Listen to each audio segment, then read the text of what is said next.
Hi, this is Kevin from Rebuilders. Today I'm going to teach you the 4-step process for letting go.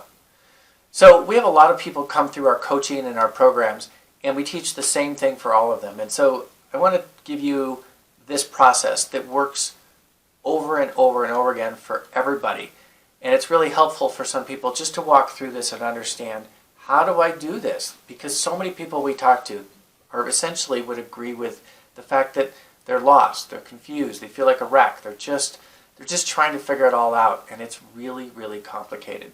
Divorce is such a hard thing, and there's so many things that happen that it's hard to deal with. So what I'm going to try and do today is walk you through this about helping you understand the pieces and the stages and why it matters to do them in the order that I'm going to talk about.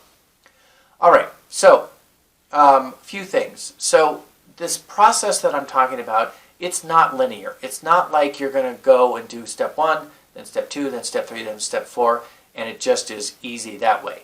But there is certainly a progression to it where if you start to go through this, you will see that it's, one thing matters first, and then the next thing, and then the next thing, and I'll help you understand why. All right, so let's jump in.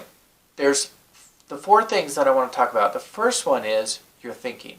So for a lot of people, they're stuck wondering, what happened? Why? How could my ex do this to me? I gave so much to this person, and they did this, and trying to understand why they're behaving the way they are, or maybe the things they've said, or they still want to get back together, and the other person doesn't. And so just the thinking is just difficult. And there's research that shows that we have approximately 50,000 thoughts a day. And for some people that are going through divorce, it's way more than that, because they can't stop. They are not sleeping at night. They're struggling to get through this. And those thoughts are really hard. And the research also shows that we typically repeat about 95% of those thoughts that we have from the day before. So that's a lot to keep thinking about it. And if you're stuck with having these questions from divorce that are, in some cases, unresolvable, there is no answer to the question. But we want them just for peace and for sanity and for understanding.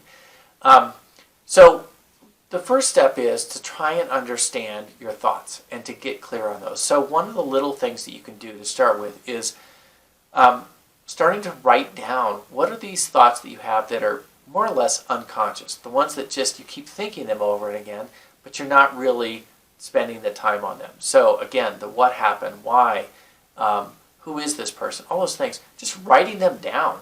Bring them from your unconscious to your conscious level so that you can start to understand what you're thinking about all the time. So the next thing is there's 2 other pieces that are really helpful for getting a start on your thinking. So the first one is intention. What is your intention around what are you going to do with this? What's going to happen with your divorce? A lot of people get stuck in their intention is to get their ex back, even though their ex has clearly said, I'm not doing this anymore. But sometimes there is hope, and so it's worth doing that. But for other people, their intention is to suffer. There is a making a conscious choice in a way that I don't want to deal with this. Some people I talk to have made the intention be that I'm going to learn from this. I'm going to understand what happened, and I'm going to be stronger because of this. I don't like it, but this is what I have to work with. There's a certain intention there which says, I am going to do something with this, right? To manage it, to move forward with my life. My life is short. No matter how much time you put into the marriage, how much time you have left in life, how old you are, whether you have kids or not, all of those things are a matter of saying, what's my intention? What do I intend to do with myself at this point?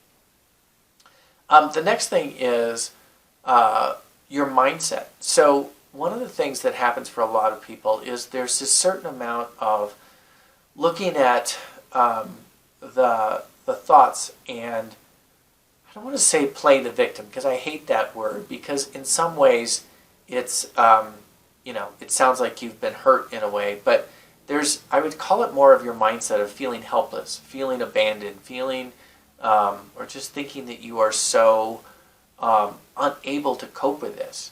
And so there's a mindset around this idea of, I'm okay. I'm going to make it through this. I'm going to deal with this. It's hard, but my mindset is going to be that I'm going to move forward.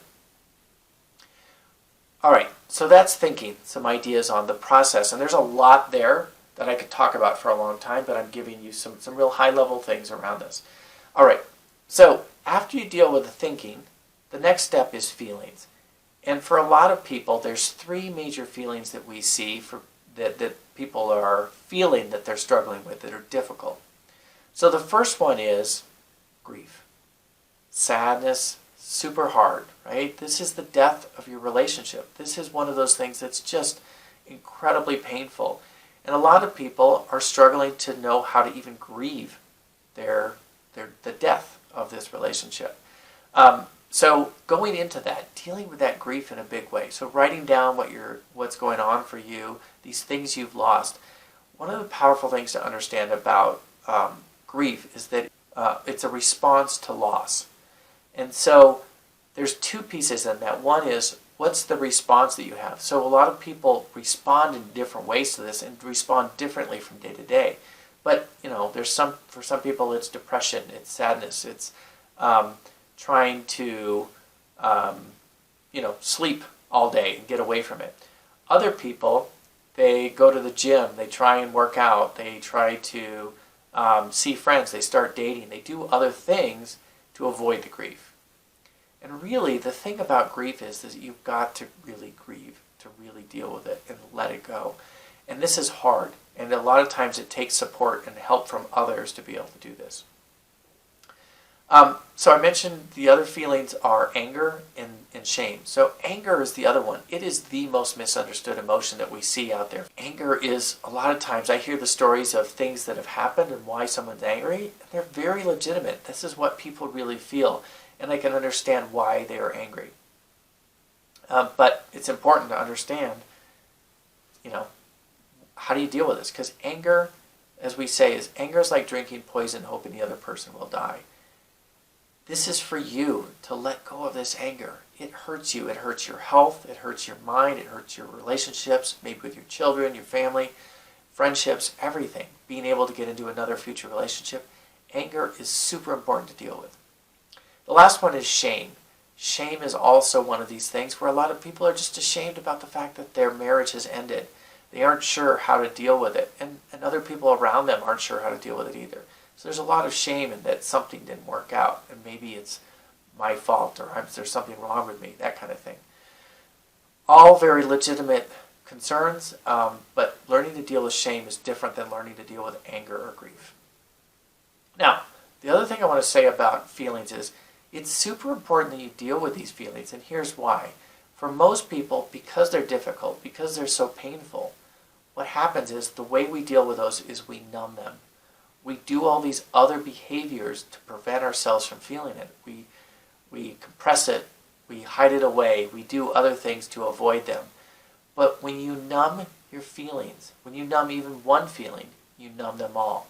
So you can't feel the joy, the pride, the love, the things that you want until you deal with these things that are hard. And a lot of people struggle with that they are trying to just move on without dealing with these hard feelings first. Now, the other thing about feelings that's really important is what we notice about things is that I mentioned the thinking earlier and all these things that keep going on in people's heads, and they go over and over again all the time, is they keep thinking about this stuff because they're having trouble dealing with the feelings. People often try and think their way out of their feelings, and that makes it really hard to process, is that if you're just trying to go to thinking of how am I going to fix this, how am I going to figure it out, how am I going to blame the other person, being in denial. There's so many things that we do rather than dealing with the feelings. So the feelings tend to be where the meat of the problem is for most people, that this is where they struggle to let go. Okay? But you can't do that without the thinking, without resolving all of these thoughts in a big way. All right. So for most people, once they've resolved the thinking and the feelings, then what happens is they start to have this sense of real peace. There is a sense of kind kind of a new opening. They're standing in a wide open field. They have think of it as, a new page in the book that's ready to be written. There's a lot of questions though at this point about, who am I? Now that I have let go of this person, I've done these things that resolve the past, what's my future going to look like? So they start to turn towards themselves and look inwards towards, now what? Now what's my life like? And this starts to be a little bit of the moving on of, okay, I've resolved this, now what? So then what happens for people is they're starting to try and figure out, well,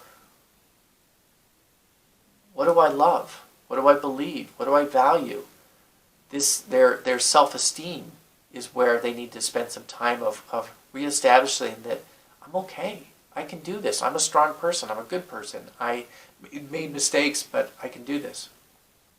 So this third phase, this identity, is super important. Because once you do this, once you really learn to love yourself, to be with yourself, be with this person that you finally maybe accepted in a way that you never have before, that's when you start being able to turn towards the next part. Before I tell you the next part, what I want to show you is that these first three things, thinking, feelings, and identity, are really keys to looking. Those are where you're looking inwards. You're resolving and figuring out yourself in a huge way. This is transformational for most people, is to get through these first three phases. And the next part is, now that you've done this, where you've done the work on yourself, now it's time to say, all right, now what about how do I connect to others? How do I relate to others? How do I communicate with others? From others, what triggers me? What are my boundaries? What are these things that really, really matter and what doesn't to me? The other thing is, what does a healthy relationship really look like? For a lot of people, they get into these relationships, and probably 95% of relationships out there are codependent, right? We're doing something for the other person rather than, and trying to make them happy rather than helping ourselves be happy first. So it's a hard thing to learn how to be in a relationship that is not codependent. It's very sexy to be that way. That's what Hollywood teaches us. That's what we learn how to do. Every song is suggests to us that true happiness means when we give everything to somebody else. And it turns out a lot of marriages fail because people have been only given to the other person and they don't know themselves and they don't give to themselves. And the other person's job is not to take care of you. It's your job to take care of you and yet support the other person. I'll talk about this in other days, but this is really, really valuable to understand, is how do relationships work in a big way.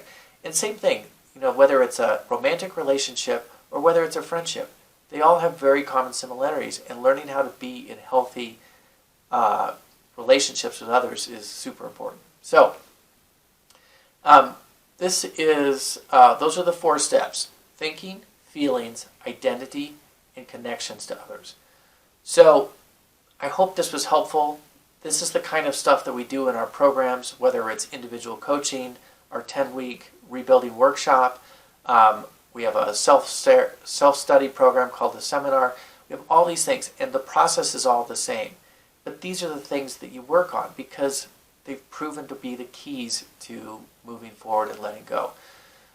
So if you want to know more, go to rebuilders.net to learn more, or reach out to me. Leave something in the comments if you would like to talk more about what questions you have about this. But thank you. I look forward to talking to you soon.